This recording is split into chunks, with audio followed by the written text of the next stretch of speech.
Robert Redford, the legend of legends, the irreplaceable face of American cinema. A rare flame the world may never witness again. He was not only the Sundance Kid who redefined rebellion, not only the visionary who built Sundance into a beacon of storytelling, he was the living heartbeat of an era, the quiet storm who gave his soul, his art, and his integrity to generations of audiences. In a world of Hollywood excess, where vanity often drowned authenticity, Redford stood apart. He was the man who turned away from shallow glamour to carve sanctuaries for others, the most humble giant among stars. A treasure of humanity, whose generosity lifted strangers, whose dignity silenced cynics. To watch him was to believe cinema could still carry truth. And yet, behind the smile that lit countless screens, wounds lingered that no applause could erase.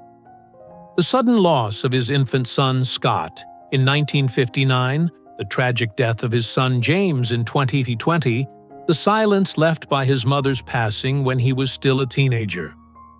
Shadows clung to his soul, carving scars as deep as the roles he immortalized. Now, as the world reflects on his passing at 89, the truth is raw. The man who once embodied boundless vitality faced solitude, frailty, and the cruel reminders of time. Do not look away, for within Robert Redford's story lies not only glory, but tragedy that whispers to us all. The first wounds of Robert Redford were not written by fame, but by childhood itself. A boy raised under the California sun, yet shadowed by instability and loss. A son who learned too soon that love could vanish overnight, that the foundations of home could collapse without warning, leaving silence where laughter once lived. Charles Robert Redford Jr. entered the world on August 18, 1936, in Santa Monica, California. Even his name carried a weight of continuity handed down from his father, a bookkeeper who balanced ledgers but struggled to balance a family. His mother, Martha, was the gentle anchor of his early years, but her health was fragile, and her absence in his teenage life would become a scar deeper than any later Hollywood wound. The boy who would one day stand as a symbol of resilience was from the start acquainted with grief. The turbulence of his upbringing was quiet but relentless. Raised in Van Nuys, Redford grew up in modest circumstances. A restless dreamer watching classmates like Natalie Wood march toward early stardom while he felt more like an outsider. Teachers saw a boy with talent, but also defiance, a student who questioned too much, wandered too far, and was already searching for a different horizon.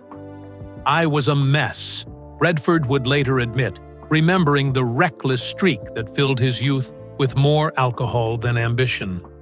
The world expected him to walk a straight line, but already he was bending off the page. For a brief moment, it seemed sport would save him. Baseball gave young Robert an identity, a glove and a bat, becoming armor against the instability at home. It carried him into the University of Colorado on a scholarship, a promise that discipline could carve a future. But then the cruel twist came. His mother's death struck while he was still a freshman, tearing away the one figure who believed most deeply in him. In the aftermath, Redford spiraled. Nights blurred into parties. Drinks drowned the discipline of the field. And soon the scholarship, the one ladder out, was gone. What had been a sanctuary was ripped away, leaving him unmoored. Exiled from the game and from stability, he drifted. Europe became his refuge, a young man with a sketchbook wandering Paris streets and Spanish alleys, searching for a language that could contain both beauty and grief. Art was his first dream, the first promise that he might create meaning from chaos. But it was not enough. New York soon called, and at Pratt Institute and later the American Academy of Dramatic Arts, he found another voice. Acting was not simply craft, it was survival. A way to translate loss into characters, silence into presence. By the end of his teens, Robert Redford had endured what would crush many adults: the death of a mother, the collapse of a scholarship, the ache of watching classmates surge ahead while he stumbled in the dark.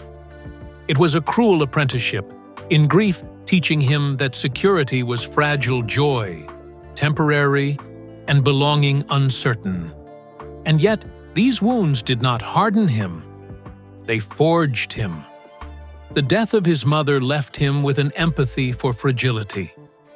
The collapse of his baseball dream gave him the hunger to risk everything on a stage. And the instability of his early years planted in him a defiance that would one day build an institute for independent voices. Looking back decades later, Redford would often say that grief does not vanish, it only changes shape.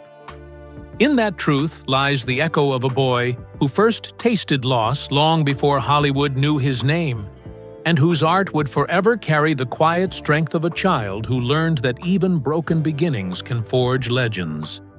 When the roar of the baseball diamond was stolen from him at 19, Robert Redford did not surrender to silence. Instead, art began to whisper, and a boy who had lost his mother and his first dream discovered that stories could become his new refuge. What he did not yet know was that this fragile escape into painting and acting would demand not only talent, but the same hunger and endurance that grief had already carved into his young life. By the time he left college in disarray, he had already decided that performance would be his salvation. His first steps were not glamorous. In Paris and Florence, he sketched strangers, scraped together coins, and carried loneliness like a second skin. Back in New York, he took classes at Pratt Institute, then the American Academy of Dramatic Arts. The stage was never gentle. Casting agents looked at him with puzzled eyes, unsure if this sun-kissed Californian had the gravity for serious work. He took odd jobs off Broadway plays, even commercial survival wages for a young man who had already made survival his second nature. Armed with little more than restless ambition and a suitcase, Redford drifted into the world's coldest audition rooms. He rented bare apartments, where silence was thicker than wallpaper stretched every dollar, until cupboards echoed empty and knocked on doors that rarely opened. The industry, indifferent and merciless, offered only rejection at first. Yet flickers of recognition began to appear. His television roles in the late 1950s, Maverick, The Twilight Zone, Playhouse 90, revealed a presence that audiences could not quite forget. The boy who had stumbled so often was suddenly standing taller. Allies soon arrived. The Broadway stage became his testing ground, and with Barefoot in the Park in 1963, he found not only success, but belonging. Co-stars and directors recognized in him a seriousness that went beyond his golden looks. It was not just acting, it was confession, the translation of loss into charm, solitude into resilience. On stage, he learned to carry not only his own story, but the stories of others, and that made him indispensable. Then came the leap that turned anonymity into legend. In 1969, Butch Cassidy and the Sundance Kid exploded across screens, and Redford was no longer just a promising actor, he was the Sundance Kid, branded forever as the outlaw with mischief in his grin. The world saw him as the quintessential golden boy of American cinema, a heartthrob who embodied freedom and rebellion. But even this triumph had teeth. That image, handsome, untouchable, effortlessly charming, risked becoming a cage, one that threatened to trap him in roles far shallower than the depth he longed to reveal. He craved complexity, truth, the chance to direct, to tell stories that mattered. These beginnings were never triumph without cost. Each success echoed with the ghosts of his past. The boy who lost his mother now played sons and lovers with tenderness that critics called raw. The young man who drank away his scholarship now carried discipline that astonished directors. Hollywood's gates had finally opened, but they opened with suspicion, as if daring him to prove that he was more than a beautiful face. And prove it he did. The boy who once wandered Europe with nothing but sketches had learned to carry his true home inside himself: persistence, humility, a refusal to quit. The world had not yet crowned him a legend, but he had already revealed the truth that mattered most. He would not break. Robert Redford entered the 1960s not as Hollywood's chosen golden boy, but as an outsider, a restless soul with more scars than connections. Handsome yet wary, charming yet skeptical, he carried into casting rooms both the charisma that could light a stage and the shadow of a young man who had already lost too much. His paradox was obvious from the beginning: an actor who embodied beauty but carried sorrow beneath the surface. His first breakthrough came on Broadway with Barefoot in the Park in 1963, a Neil Simon comedy that revealed his ability to mix boyish wit with depth. Audiences laughed, critics praised, and suddenly the young man from Van Nuys was a rising star. Hollywood followed quickly. Roles in Inside Daisy Clover, 1965, and This Property is Condemned. 1966 placed him alongside Natalie Wood, but with every flashbulb came the whisper that he was little more than a pretty face. Fame had arrived, but its price was skepticism, the suggestion that his beauty overshadowed his craft. The stumbles came soon enough. Films like Situation Hopeless. But Not Serious, 1965, and Tell Them Willie Boy Is Here, 1969, failed to ignite the box office. Critics circled some dismissing him as wooden, others claiming he lacked the grit for serious roles. Yet then came Downhill Racer, 1969, a bleak, intimate portrait of a cold Olympic skier. Here at last, Redford revealed what lay beneath the surface: a capacity for icy vulnerability that no headline could dismiss. That same year, he found an ally in Paul Newman. Their collaboration in Butch Cassidy and the Sundance Kid transformed Hollywood history, giving Redford both a partner and a mirror proof that he belonged not just among stars, but among legends. And then came the defining role. Butch Cassidy and the Sundance Kid, and later The Sting 1973, did not simply make him famous, they immortalized him. Overnight he became the Sundance Kid, the archetype of rebellion and charm. But the sacrifice was real. To inhabit those roles, he demanded perfection from himself, pushing his body through relentless stunts, riding horses until his bones ached, and hiding exhaustion beneath the gleam of invincibility. On screen, he was immortal, but off-screen, he bore the toll: long days under blazing suns, the relentless scrutiny of an industry eager to carve him into a myth. Success was written in sweat, and bruises, triumph carved directly into his frame. By the mid-1970s, doubts resurfaced.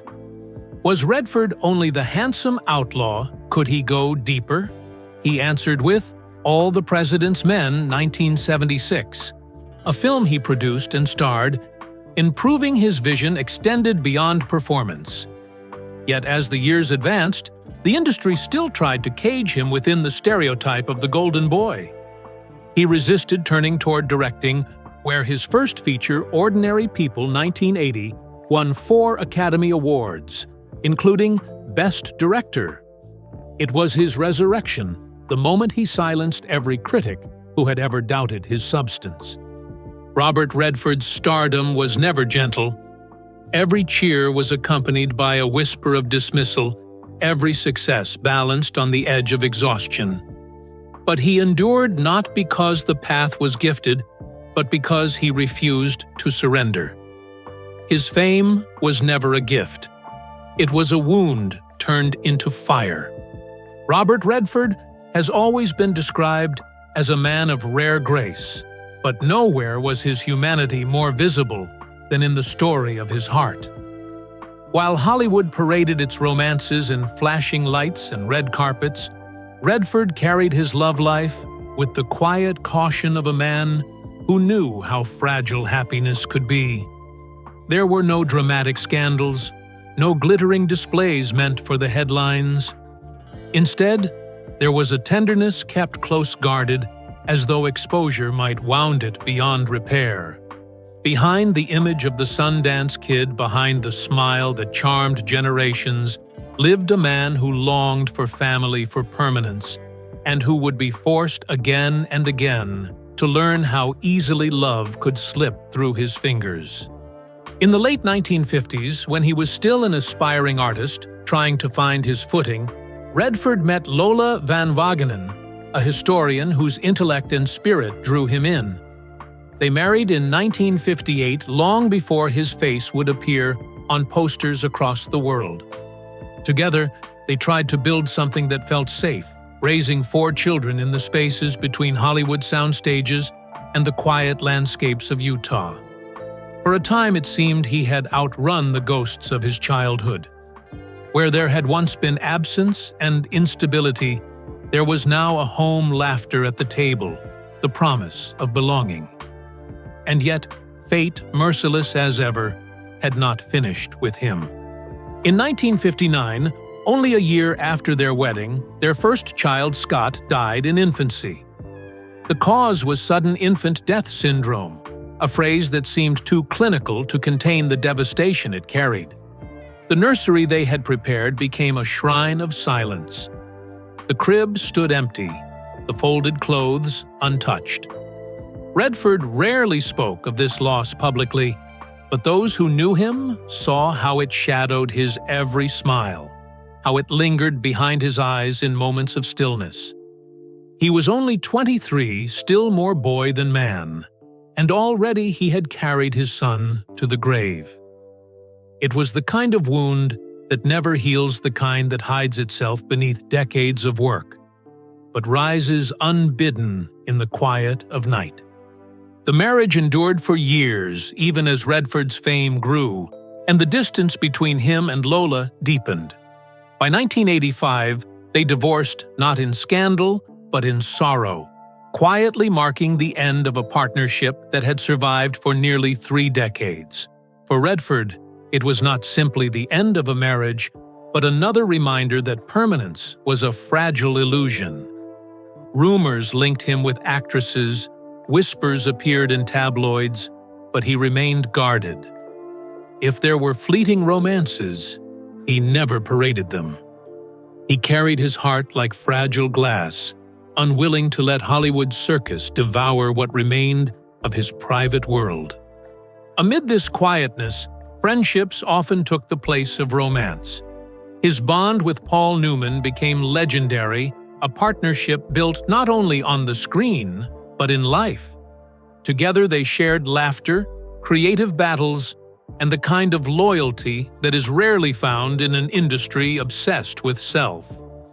Jane Fonda was another longtime ally, their collaborations creating a trust that endured even as the press tried to invent stories of passion. These were the loves that did not need a name, the relationships that offered him belonging without spectacle, a stability he craved in a world that demanded constant performance. But love, undeniable and all-consuming, returned again in the years after his divorce. He entered a relationship with painter Sybil Sagers, a woman whose artistry mirrored his own. With her, he found not just romance, but the kind of companionship that carried him into the final decades of his life. They shared not only homes, but visions, the sanctuary of Sundance becoming as much hers as his. In Sybil, he discovered a love that was both grounding and liberating, the kind of bond that did not depend on cameras or critics, but on quiet mornings and the simple grace of staying. Yet even within this stability, tragedy had not finished its work. In 2020, Redford's son James, known to many as Jamie, died at 58 from bile duct cancer. Unlike the suddenness of Scott's death, this was a slow and merciless battle, a cruel disease that wore down both son and father. Jamie had followed in Robert's footsteps, becoming a filmmaker and activist, pouring his energy into documentaries that sought to heal the world.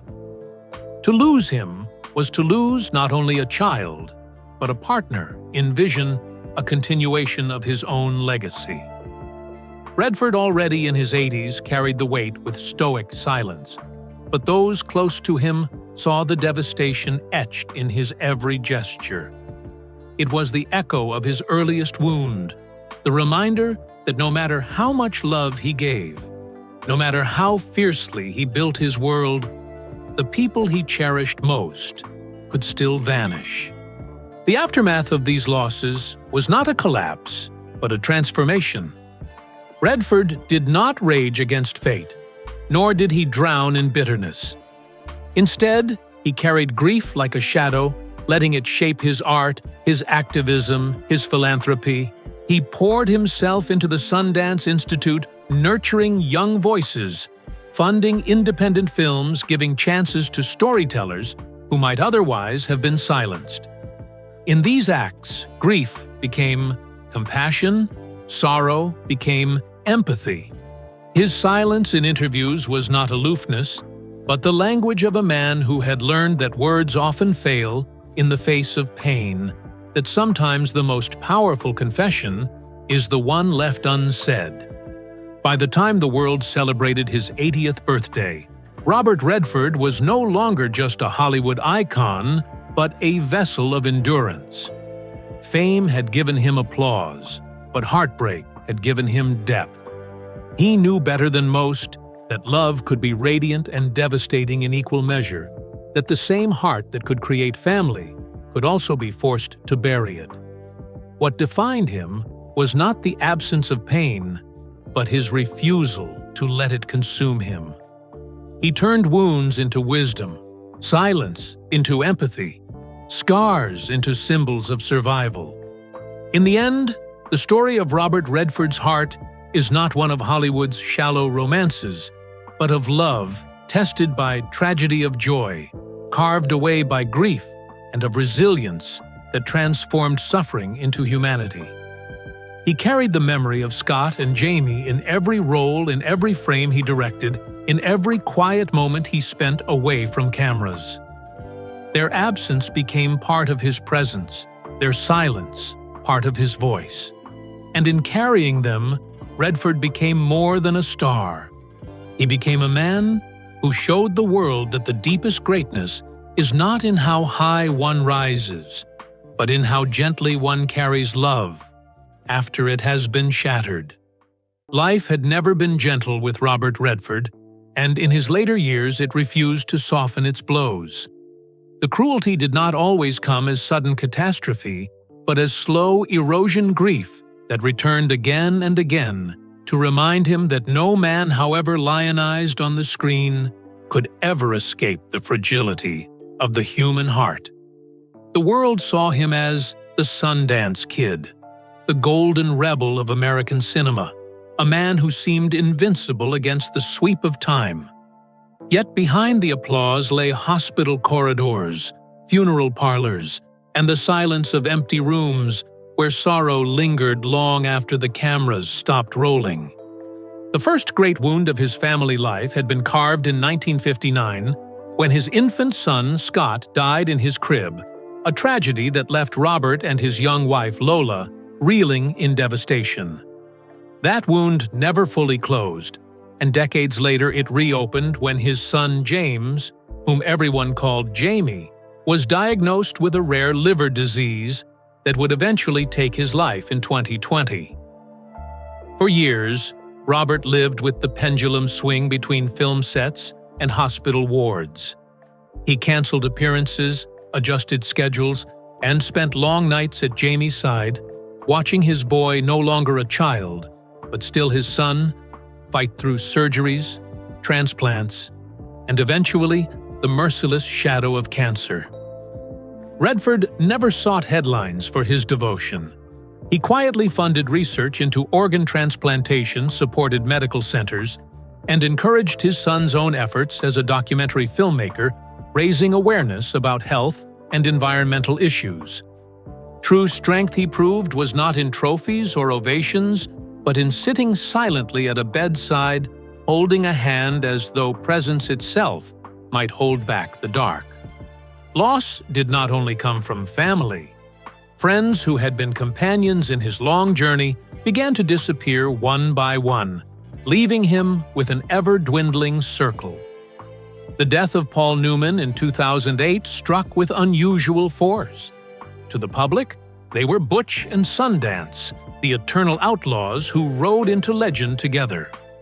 To Redford, Newman was something far deeper, a partner in rebellion, a brother in artistry, a confidant who could speak his language without words. When Newman died, Redford admitted that he felt unmoored, as though half of his own history had vanished in a single breath.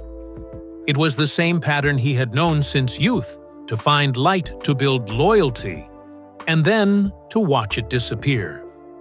In the years that followed, other colleagues passed Sidney Pollack, with whom he had shared one of the most enduring director-actor partnerships, and many of the peers who had defined the golden age of cinema.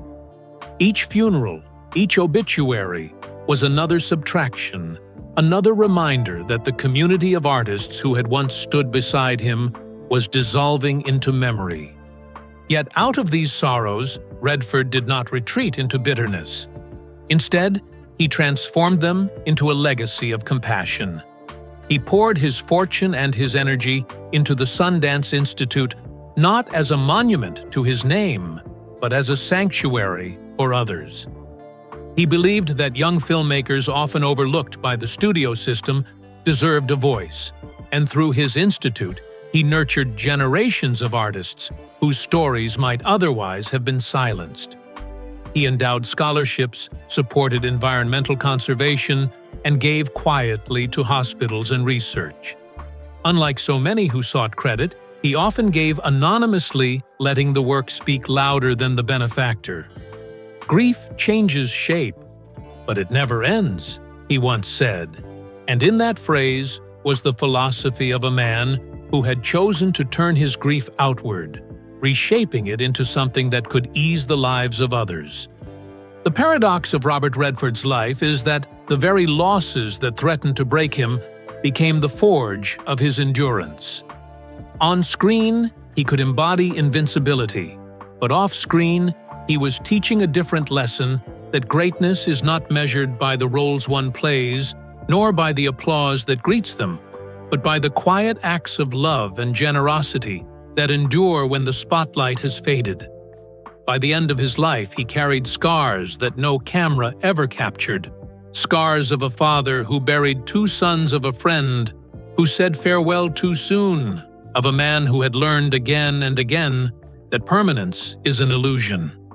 Yet those scars were not only symbols of loss. They were proof of resilience, reminders that pain can be transformed into compassion, that absence can be turned into presence for others. In the end, Robert Redford's illness losses and friendships became the architecture of his legacy. He did not rage at fate. He bore it with dignity, letting each wound deepen his empathy rather than his anger. He showed the world that true greatness lies not in how high one climbs, but in how gently one carries others along the way. His story is not only that of an actor, director, or icon, but of a man who endured the merciless erosion of time and still found the courage to turn sorrow into sanctuary. The body, like the heart, has limits, and for Robert Redford, every role, every film, every sleepless night devoted to Sundance carved those limits deeper until pain itself became his most unrelenting companion. The applause faded, the lights dimmed, the trophies gathered dust, but the toll remained etched into him like scars on stone. The world adored the myth of the invincible golden boy, the Sundance Kid, who never aged, the director who won Oscars at his first attempt. What it never saw was the man stepping off set in silence, his joints aching from decades of stunts, his heart heavy with grief, his solitude masking the torment of a body pushed beyond forgiveness. The myth was immortal. The man was fragile. It began with the physical sacrifices of his earliest breakthroughs. On the set of Butch Cassidy and the Sundance Kid in 1969, Redford insisted on performing many of his own stunts. He leapt onto moving trains, galloped across wild terrain, and waded into rivers that battered him against rocks. The charm audiences saw was effortless, but the effort was merciless. A few years later in Jeremiah Johnson, he filmed for months in the frozen mountains of Utah, enduring hypothermia, frost-bitten fingers, and the exhaustion of hauling equipment through blizzards. For the candidate and the sting, he demanded physical realism, rehearsing endlessly, pushing his body to exhaustion so that every gesture carried weight. He lived with bruises that fans would never see, with joints stiffened by the relentless grind. Hollywood asked for magic, and he gave them flesh and bone. He vowed early never to disappoint the audience, and that vow became a covenant sealed in pain. As the years passed, the demands only intensified. By the 1970s and 1980s, Redford was not only an actor, but a producer, a director, the architect of Sundance, carrying the weight of an entire independent film movement. He directed Ordinary People in 1980 with such obsession that he often skipped sleep poring over dailies while his body begged for rest. He shouldered the administrative burdens of Sundance Institute reading scripts, mentoring filmmakers, negotiating with studios, flying constantly between Utah, New York, and Los Angeles. His discipline was relentless, but the cost was steep. His back stiffened from endless flights, his eyesight strained from long nights in editing rooms, his knees weakened from years of riding horses and performing stunts. He endured it without complaint, the quiet endurance of a man who had been shaped by grief and who believed suffering was the price of creation. The world saw him as tireless, but those close to him knew he was always in negotiation with fatigue. Then came the toll of time itself. By his 60s, the physical signs of sacrifice could no longer be hidden. The man who had once leapt fearlessly now moved with care. He struggled with the small indignities of aging hearing loss that made interviews harder, joint pain that slowed his stride, the constant hum of fatigue. He had survived cancer scares within his family heartaches that weakened him more than any disease, and whispers circulated that he himself faced health challenges he chose never to disclose publicly. On set, he no longer chased invincibility, but adapted with humility. He embraced gentler routines, early mornings of swimming in cold lakes near his home in Utah, long hikes through the mountains, stretches performed with the patience of prayer. He treated recovery as ceremony, bowing to limits, without surrendering his spirit. He carried himself not with the arrogance of defiance, but with the grace of acceptance. To age with humility was for him a final act of wisdom. Audiences who saw him in his later films noticed the subtle signs. In All Is Lost, in 2013, a nearly wordless role that required him to battle the sea alone, every movement carried the weight of decades. He pulled ropes with hands that trembled slightly, climbed masts with joints that stiffened visibly, endured waves that slammed him against the deck. It was not acting alone. It was endurance, the truth of a body that had already paid for every frame. Fans marveled at his raw performance. Doctors would have marveled simply that he could still perform at all. Each limp, each slowed gesture, each weary breath was not weakness, but proof of sacrifice. His legend was not built on invincibility, but on the willingness to pay for art with his own strength. To watch him was to see scars turned into symbols, fragility into endurance. When the world was not watching, Redford sought refuge in the sanctuary he built in Sundance.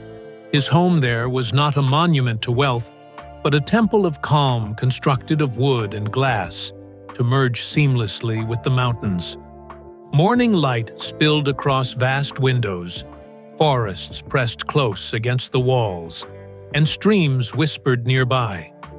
He tended gardens with his own hands painted in quiet studios, walked trails until the horizon swallowed him in silence. Friends described the house not as a celebrity mansion, but as a sanctuary, a place where grief could soften, where the body could breathe, where the soul could recover. It was a home designed not to wall the world out, but to hold his heart steady within.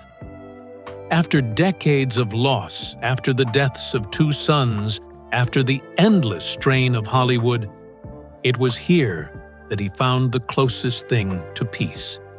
It was also here that love returned in later life. After his divorce from Lola Van Wagenen in 1985, Redford spent years in solitude, wary of exposing his heart again.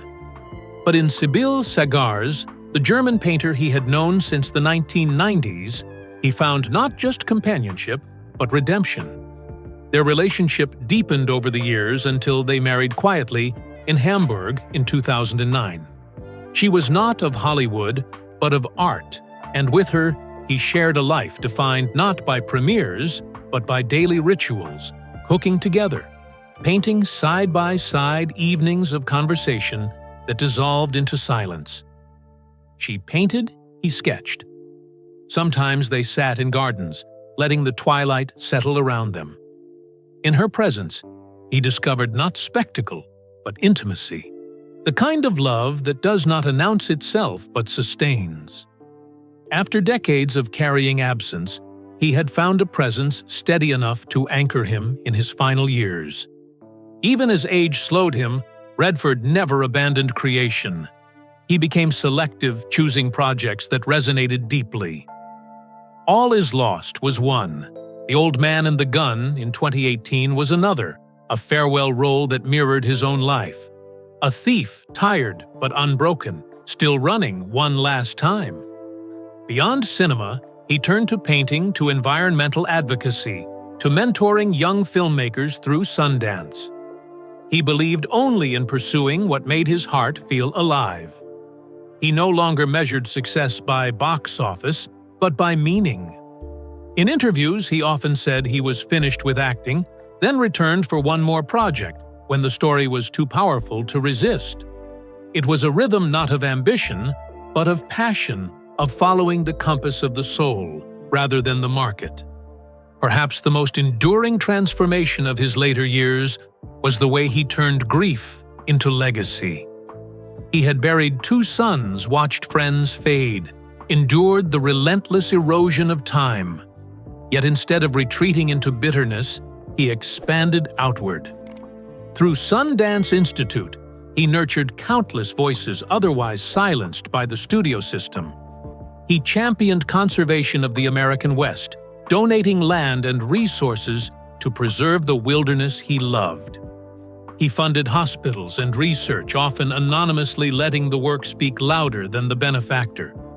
He gave quietly to colleagues and strangers, his acts of kindness revealed only years later. Scholarships, he funded medical bills, he paid projects, he salvaged with quiet phone calls.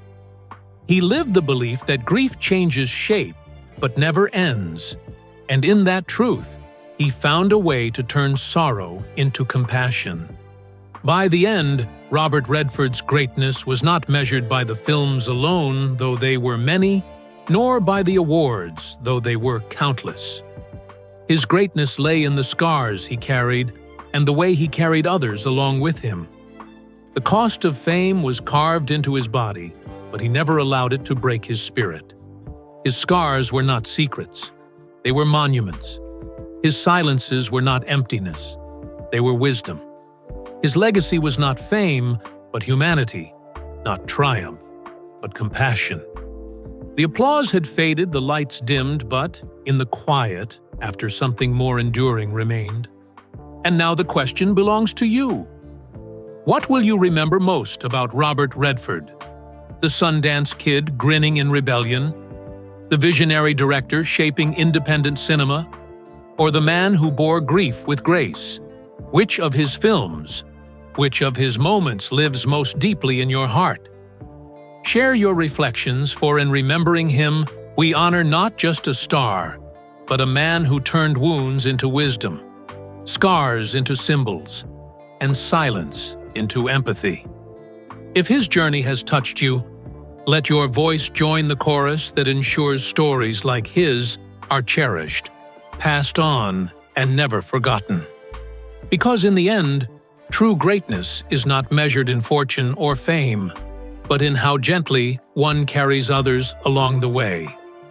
Robert Redford's life was a journey of brilliance and sorrow, of victories carved from sacrifice, and scars transformed into symbols of grace. He was not only the Sundance Kid, not only the Oscar-winning director, not only the architect of independent cinema. He was proof that behind every legend lies a fragile human heart that endures more than we can ever see. Now, the story belongs to you. What will you remember most about him? Was it the defiant grin in Butch Cassidy and the Sundance Kid, the quiet strength of all is lost, or the compassion he carried through Sundance and beyond?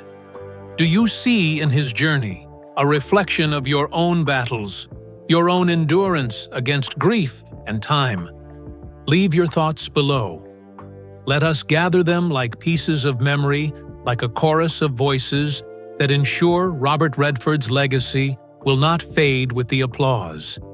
If his story has touched you, let your like shine as a tribute, and subscribe, so that together we can keep honoring the legends who remind us that greatness is not fame, but kindness carried through pain.